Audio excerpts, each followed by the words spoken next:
because it's a really deep topic. It's something that I have to talk about from my own personal experience, and it's about depression.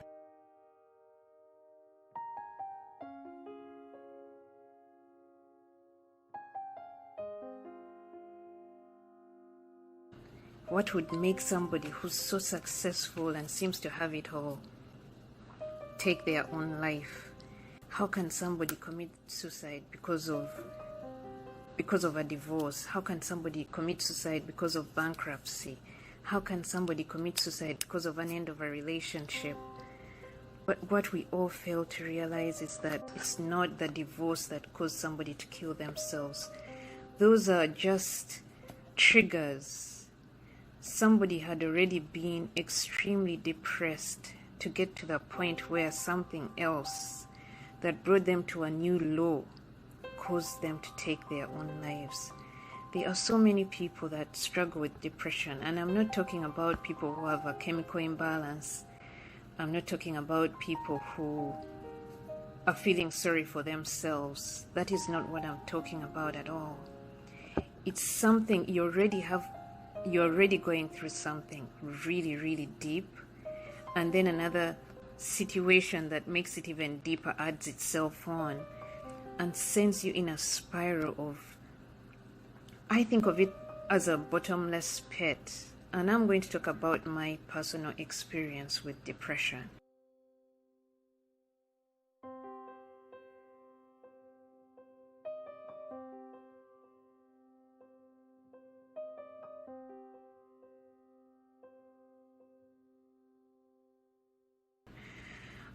The majority of people that exist out there are what I think of as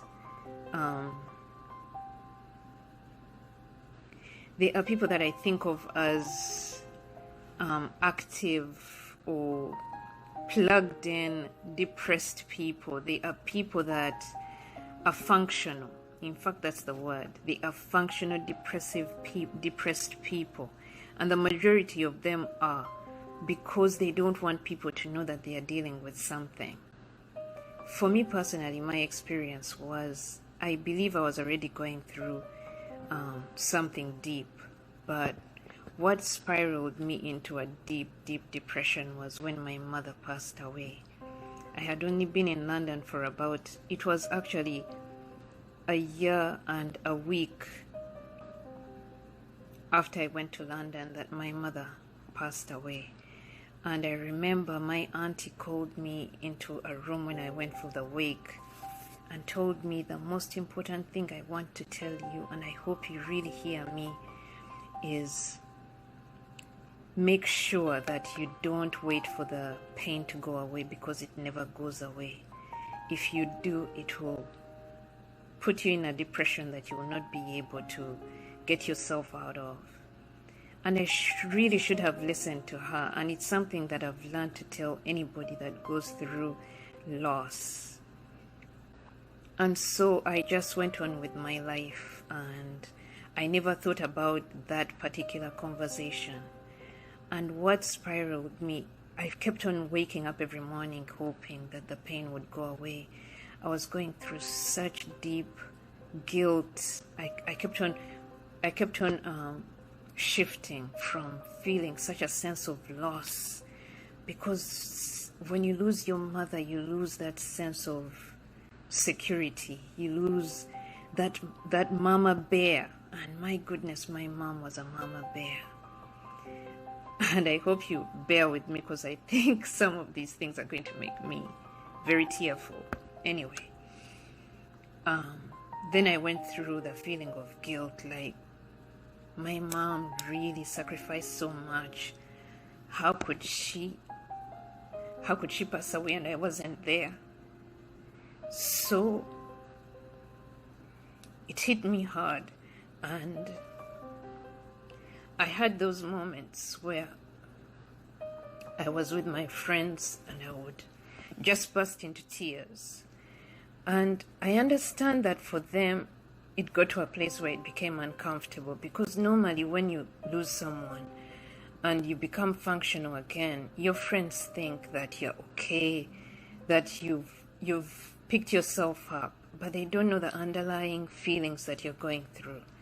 So there was a time that I burst into tears in front of my friends, and they all got up one at a time, and I realized I make them uncomfortable when I do this. So I decided I was never going to express my feelings in front of them, and that didn't help me.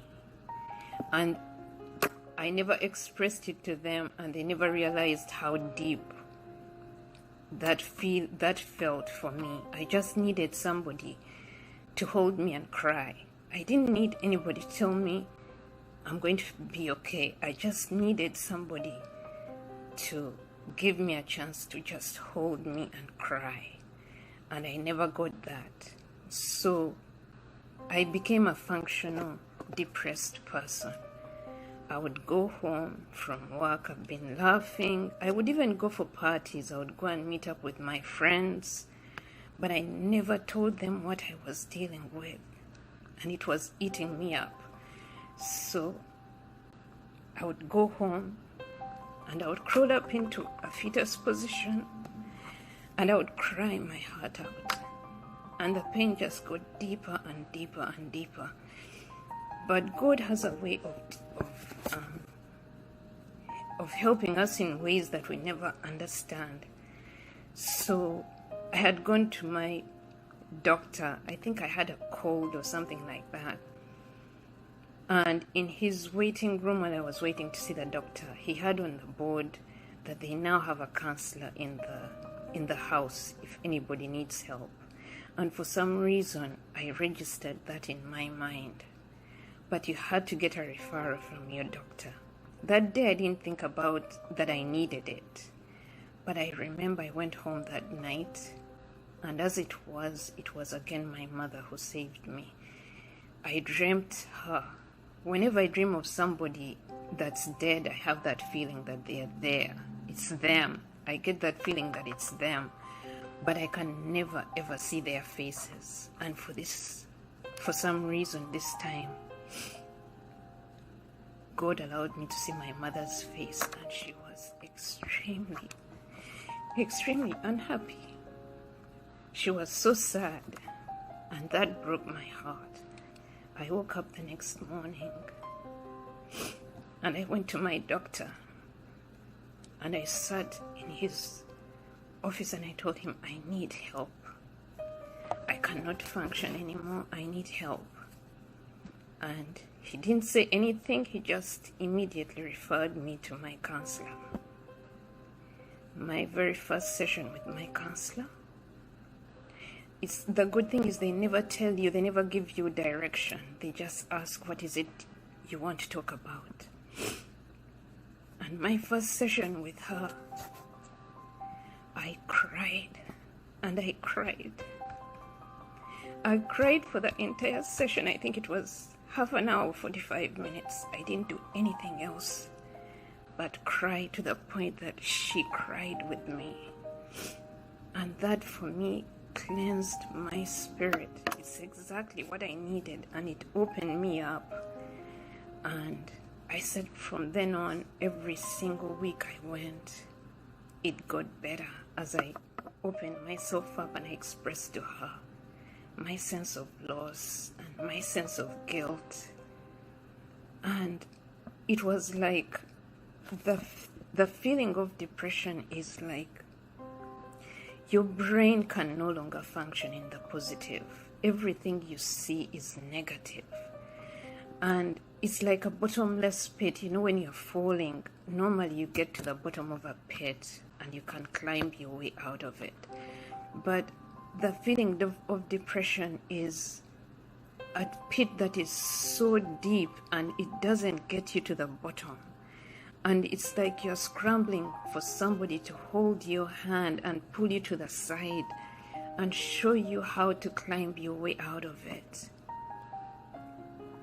And that is what that counseling did for me. I was able to find my way out of that pit, and I have never, ever gone back into that pit.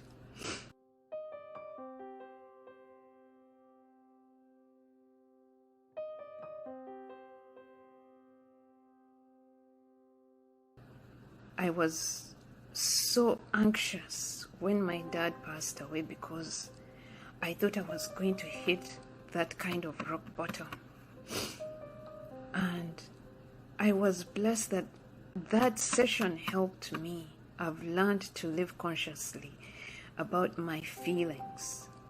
I've learned to talk myself out of feeling sorry for myself. I've learned to talk myself out of guilt. I've learned to talk myself out of feeling bad about things. And that is what helped me. So everybody out there asks themselves, how is it that somebody killed themselves and we didn't know?